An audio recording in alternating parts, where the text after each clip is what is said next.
Welcome to Authentic Expressions. My name is Mika Klim. Today I'm glad to have Dr. Glenn Simmons co-present with me. Today's video will focus on 6 practices to nurture your authentic self.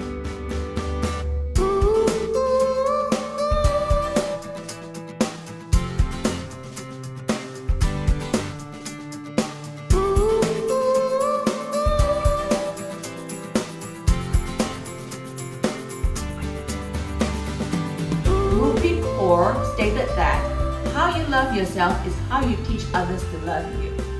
Gandhi clearly tells us to be congruent, be authentic, be yourself.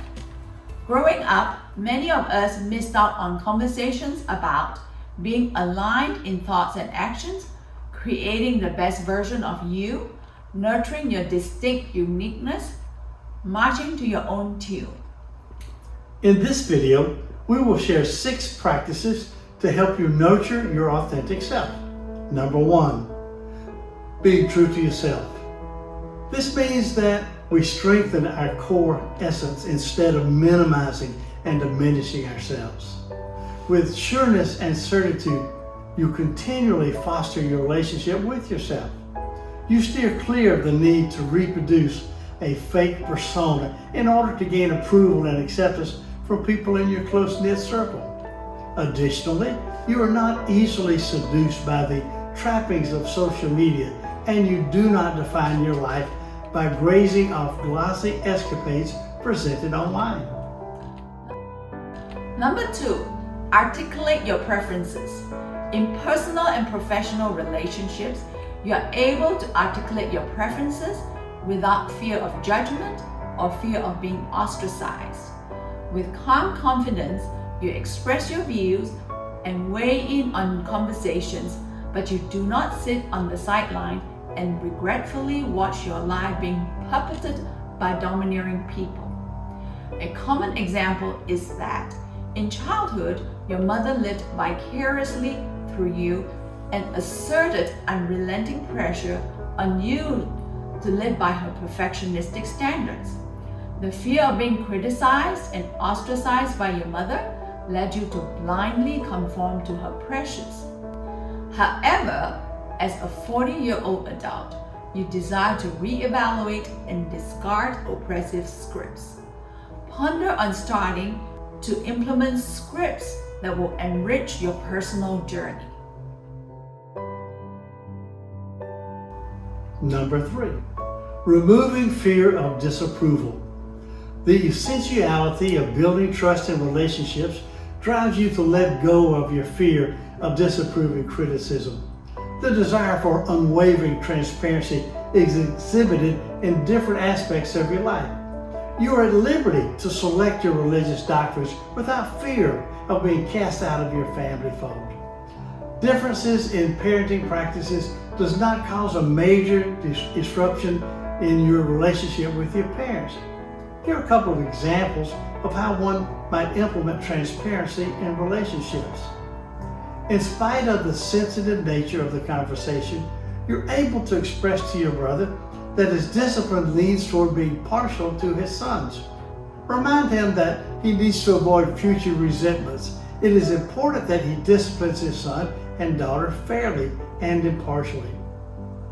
Rather than remaining silent, you're able to voice to your wife that the children's activities are taxing on the family schedule and finances. Additionally, she is spreading herself too thin. In spite of your fear of hurting her, you initiate a conversation to reevaluate the family's priorities. Number 4, follow your own storyline. With intense watchfulness, you follow your personal scripts and storyline. You strengthen your moral fiber and live by your playbook that holds your values and beliefs. You let go of pleasing people who have mapped out scripted versions of you to fit societal expectations. These scripted roles may include subordination of your religious views to avoid family conflict, abide by oppressing and limiting societal expectations to gain approval and acceptance, or pressured to pursue image-driven career choices. Number 5, voice yourself with authentic transparency. You seek out dependable relationships that are built on the foundation of transparency.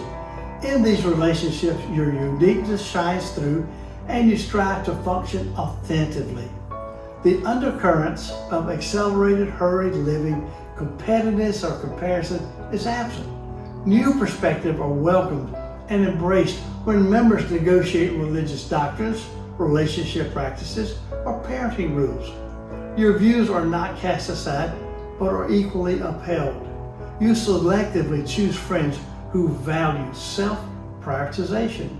Your support network cheers you on when you nurture your unique individuality. Number 6, show compassionate kindness. Life is not defined by rigid, defensive, self-crucifying stance that keep you from embracing your human flaws. Your childhood hypnotic dance does not define you.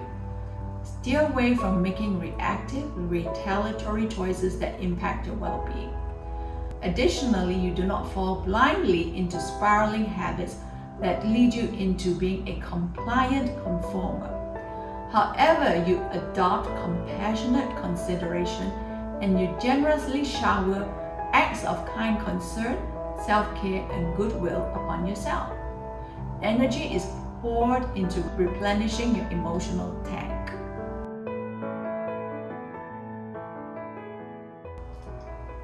Let's consider these sentence stems to nurture your authentic self. Concealing my beliefs will lead to. A trapping of social media has caused me to. Oppressing social expectations that have limited me include. Scripted messages to discard are. An accelerated, hurried living practice to let go of is. Nurturing self-compassion will enable me to.